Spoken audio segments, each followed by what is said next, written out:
I am trying to make an actual TV show. It's so hard to find a funny show that isn't filthy. I watch them, but I don't want to. Let's do this.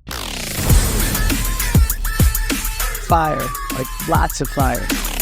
So dedicated. So cool. Where's it go from there, you know? Oh, have I got your attention now? This is bigger than you can handle. Got any plans for tonight? What are you waiting for? Let's go. Cool? Absolutely!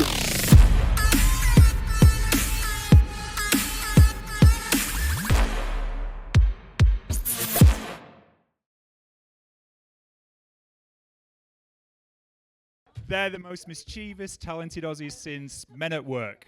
And we've also got an American and a Brit. So I'd like to bring out right now Gurry, creator director.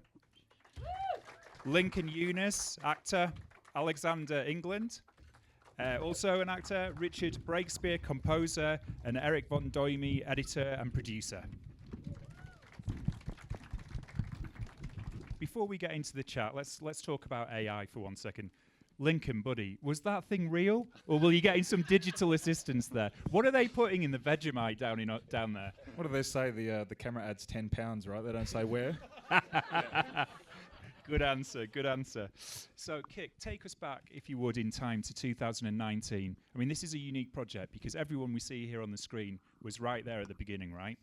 Take us back to LA 2019. Yeah, back in 2019, we were Lincoln and Alex and Ben, who played Rowdy, and myself, were all living together in a house in Los Angeles.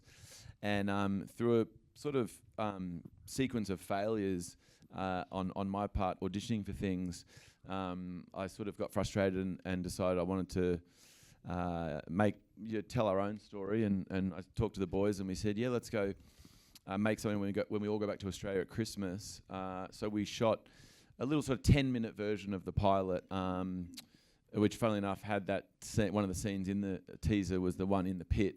So we went back to Australia and shot a 10-minute little teaser, and it was great. We felt like we were all sort of we felt empowered, telling our own story and putting our sort of fate in our own hands. And then through a series of very fortunate events, Sean Penn saw that 10-minute teaser that we made. That Reg actually did the score for the 10 minutes, and Eric edited that short piece as well.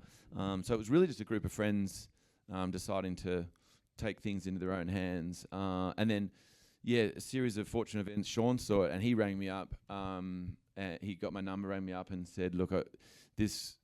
Show is perfectly inappropriate, and he said, "I want to give." Understatement. Yeah, and he said, "I want to give you 3 options." He said, "Option A, let me go out and champion it amongst the people I've worked with and help you get it made." And I thought, well, A is a good start. And then he said, "B," Sean's very intense when he offers you it. He talks to you about anything. And he said, "B, you can." I can join you and we can, produce this together. And I was like, oh, B's really good. And then he said, or C, you can tell me to go fuck myself. Let me guess, you didn't take C. Yeah, definitely did not take C. No, and so pick B, and then he joined us on the journey. And in many ways, there was a lot of, big stars, as you can see, who I've known over the years, and actors always say, oh, if you ever make anything, I'll come and be in it. You sort of take it with a grain of salt, but they all showed up miraculously, but the essence of the show never really changed. It was still just a group of mates making it, and Eric and I edited the teaser in his garage in LA, and Reg and I did the score. He did it in his place, and we did that on the teaser, and then we did that on the show. Once it was financed down in Australia by Stan, who also thought it was perfectly inappropriate, and then getting stars attached obviously helped get financing. And then did they insist on that? Was that like a proviso for commissioning it? It was a big part, and in a funny way, it was a great learning experience because it really is. You sort of rob from Peter to pay Paul a little bit because they want the stars, and what the stars really gave us more than anything was the freedom to be outrageous, which is what we all really wanted to be. I grew up watching Monty Python, and so what Sean gave us was this amazing nuclear bomb when when they would say you can't have a television show with a naked penis in the first 15 minutes and you guys all naked together, and I was like, yeah, but Sean Penn's in it. And they would say, oh yeah, actually, well, okay, you can. And then so that was just the answer for everything. And Reg will talk about it when we wanted to do certain things with the score that were expensive and not really done in little Australian TV shows. They'd say, well, you can't do that, and I'd look at them and say, but Sean Penn's in it. Tell the Sean Penn anecdote about him being an advocate for the pit scene. Yeah, right. So that's what I was nervous actually when this started. I was like, oh shit, I think this is. We actually cut a version of the show without the naked pit scene, and we were just mucking around with different versions. And we thought maybe if we put it later in the show, it'll play better once you know us. And so I did a version of Ep 1 without that scene in it, and everything I sort of did, I used to have to go to Sean's house to watch it. He was incredibly involved in the whole process, and he'd ring me up and say, come around and show me the new cut. And I showed him that. And we watched the whole episode. And he was sort of sitting there a little perplexed. And at the end of the episode, and he looked at me and he goes, where's the naked pit scene? And I said, we just thought we'd do a version and then we'd put it later in the show or something. And he looked at me and he goes, the naked pit scene's 80% of the reason I wanted to do this show. And so I was like, well, that's going straight back in. And Court has been billed as like a satire on fame and viral culture. Was that what you were thinking? Where did the idea even come from? Yeah, it feels like my journey in the entertainment industry, which started in about 1995 or something, has been. It started with reality television, and the reality television sort of morphed into social media, and it became this strange. When I started, there was this real reverence for people in entertainment, be it music or TV or film, and it felt like that just got smashed down, and reality TV kind of became the stars of reality TV became almost bigger than actors, and then social media took over, and yeah, it was just a fascination of mine that it felt like we used to say, fame and money won't buy happiness, but it feels like no one listened to that. It just became everybody's obsession. Everyone just got obsessed with this idea of blue check marks and fame, not just being famous in Hollywood, but just being famous amongst their own friend group, and that it would be somewhat life-changing. So that's where the sort of essence began. Alexandra and Lincoln, let's just bring you guys in. I mean, when you were all living in that house together, this bromance that was going on there, how much input did you have on in your characters and the story as well, and the scripts?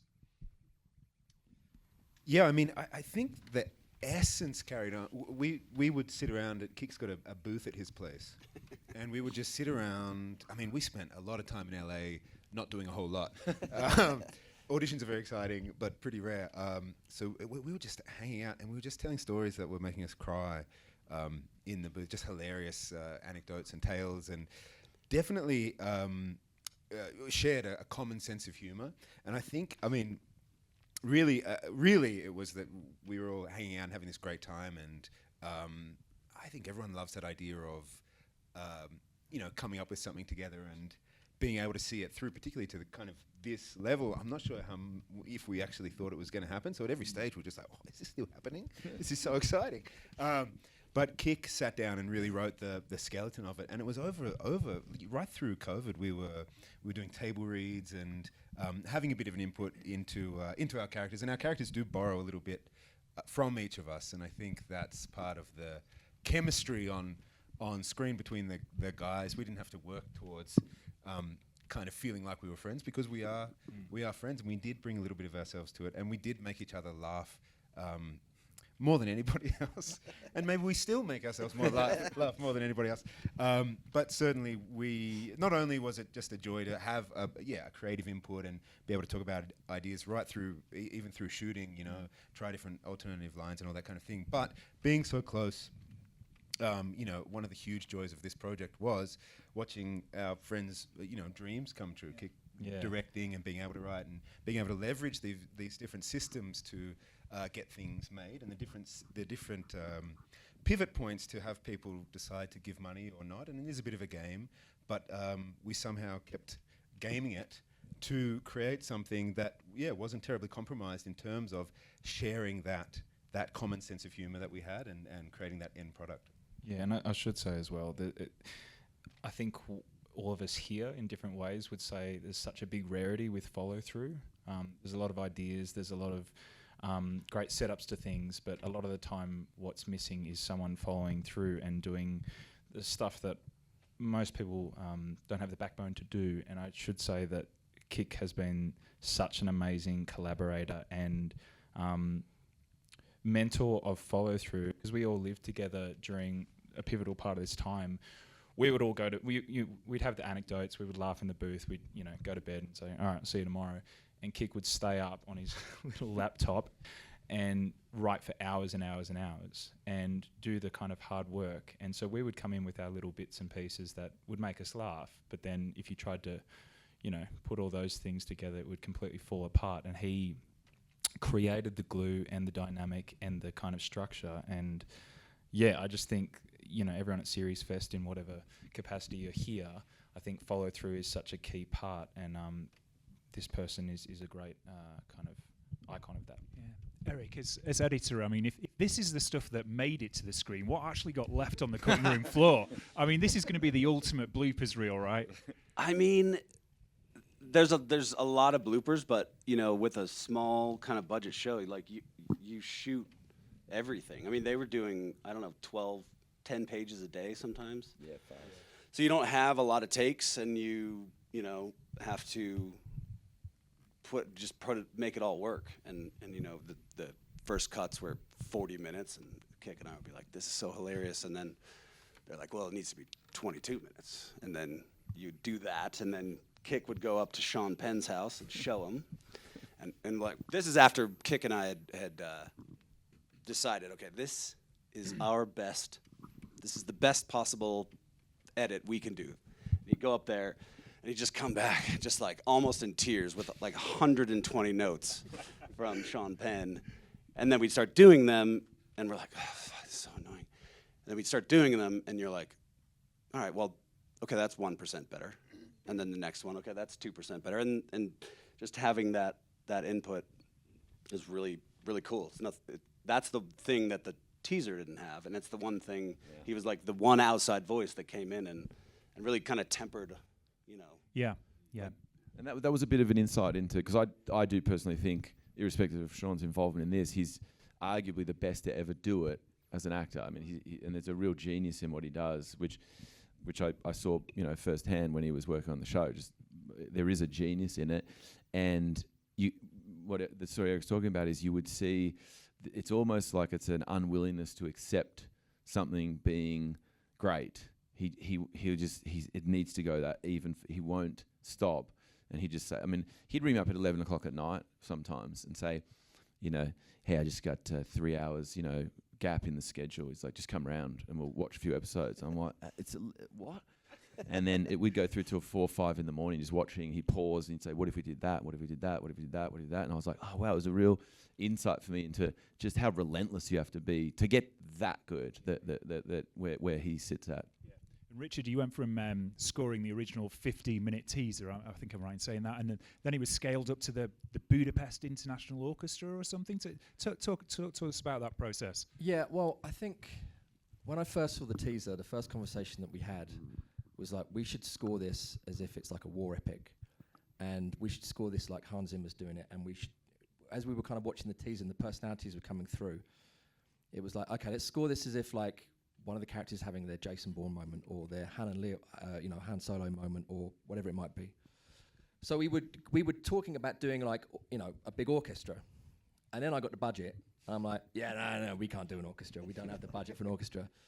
But the great thing that Kick always said at the very, very beginning was like, don't tell me what we can't do. Tell me what's possible and we'll make it happen. So I was like, okay. So I would kind of sit with some scenes, and I'd have to write 2 different scores. I'd write the one we could afford, and then I would write the one that we wanted. And then I would send it to him. I'm like, mate, this is... So the Matthew Fox fight scene, that was the first one that we kind of did with the full orchestra. And we're like, dude, we've got to figure out a way. So I got a lot of phone calls late at night from money people going, what the fuck are you doing with your friend up there? Because they were all down in Australia and we were up in LA doing this. What are you fucking doing, this fucking guy? And we would just say the same thing every time. Well, Sean likes it. Sean loves it, and Sean was a great advocate for the music too. He was super generous to me, and it was great. I mean, like you said, we took it to Budapest. You know, some great European orchestras now that are at a good price, and we finangled a few things and sold a few kidneys, and we got a. That was a really, that was a part of, I mean, it was all a dream really for me, but sitting there with Reg and we'd scored these little short films together and this little teaser for this, and then we were sitting there watching a 56-person orchestra do this rousing score, and we sort of built it through the show, so it gets to the point where in Ep 6, Sean, you know, heroically offers, I mean, I don't want to give too much away, but offers to come and save us, and the rousing score for him at the end is like, it's like John Williams' Superman. Like what Reg did was just unbelievable. I was just crying watching this massive orchestra scoring this, you know, footage that we'd shot. I just couldn't quite believe it. Yeah, it was it was a magical ride. Yeah, amazing. It would be fair to say there's been some obstacles in the path of this project, hasn't there? First, we had the COVID pandemic, and then, of course, with the subject matter, the strike, of course, the subject matter. You wrote this long before the war in Russia and Ukraine, and also the conflict in Gaza. Talk to me about what happened there and how you overcome those obstacles. Yeah, we always felt like we were making a comment. We were never really making a political commentary of any kind. We were really making a social commentary. So we sort of felt like, although aesthetically, Reg and I and Eric and I talked a lot about creating a sort of almost a war film, we weren't really making a commentary on war like war films do. We were making a social commentary on the West's obsession with fame and politicians. If we were saying anything political, it was more about their identity, their struggles in their own personal life, and their own sort of fantasies, delusions of grandeur. So, once real life events started to touch us, it was quite interesting actually, because I grew up on Monty Python, as I said, and Life of Brian had that. It was a sort of a swords and sandals epic almost, but a comedic version.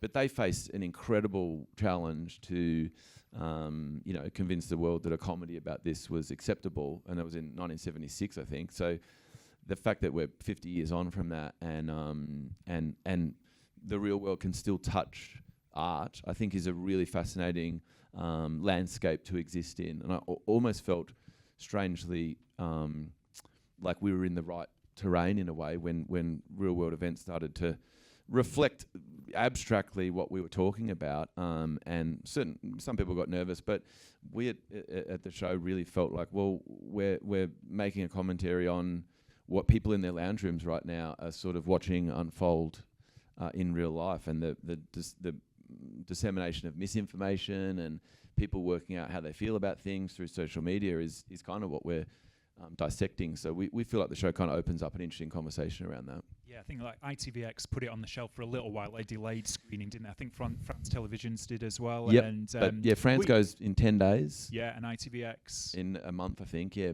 June 13, I think. So yeah, we were coming out in the UK on October the 8th. So obviously with October the 7th happening, that was a strange moment in time, and we just really felt like it was more around the promotion of the show, to be honest. It felt like none of us wanted to be up there sort of telling funny, hilarious stories about the Budapest Orchestra when, there was real tragic events unfolding in real time. So we could just put it on the shelf for a bit, and then now we're back here at SeriesFest. Awesome. Yeah, last question before we open it up to the audience. I mean, how proud are you? This isn't a reboot. This isn't a remake. It's not IP. It's a wholly original story. You must be so proud of that, all of you. Yeah, I think. Yes. I think. Hand on that bombshell.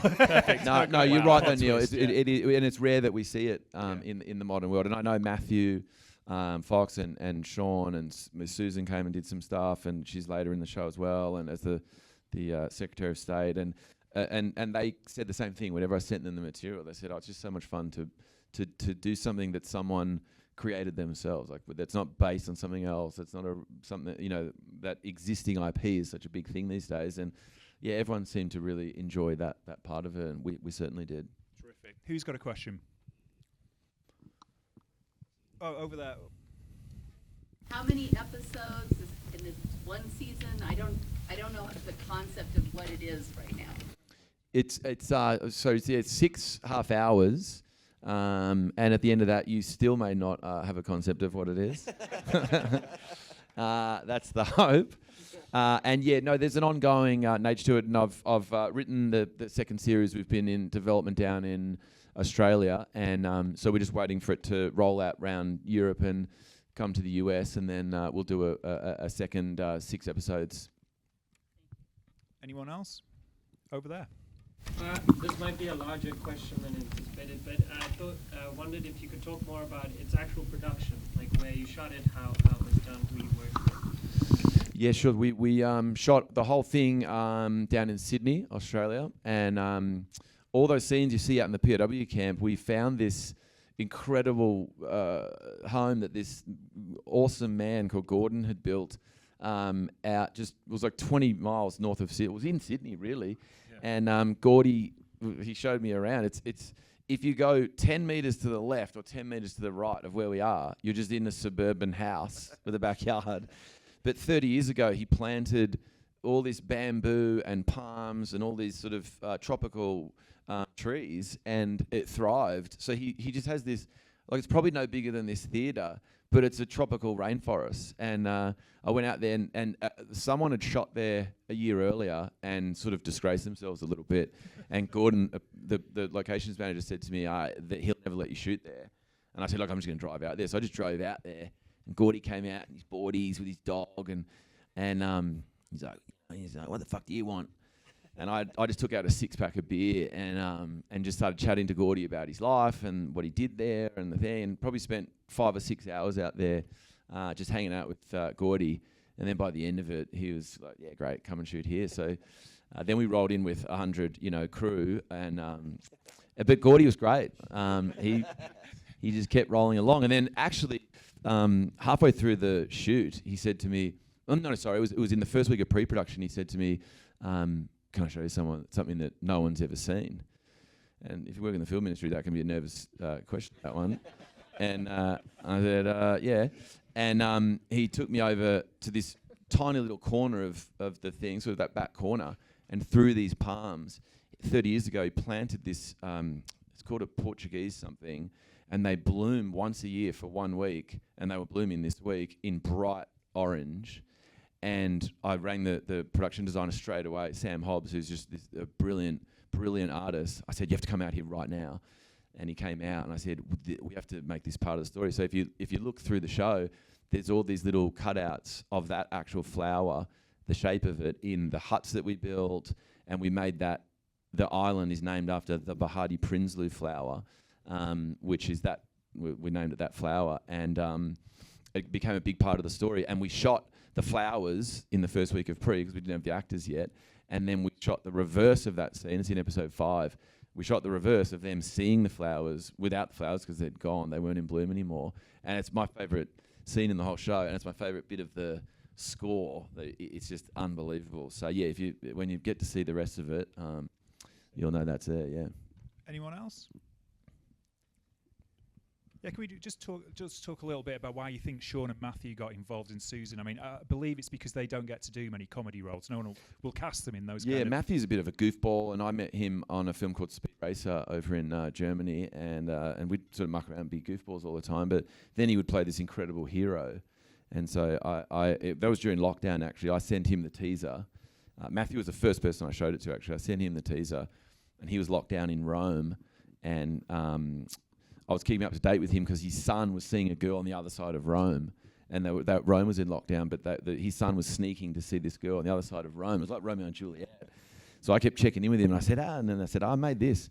And he just wrote back and said, this is, hilarious. I love this teaser. He does play an incredible hero in this story too, by the way. Yeah, Sean actually gave him a big compliment. When Sean first watched it, he said, what your friend Matthew's done is unbelievable. He said, because he's only really 1 degree off playing the real, special forces, heroic American soldier. He's only just off it, which is a risk.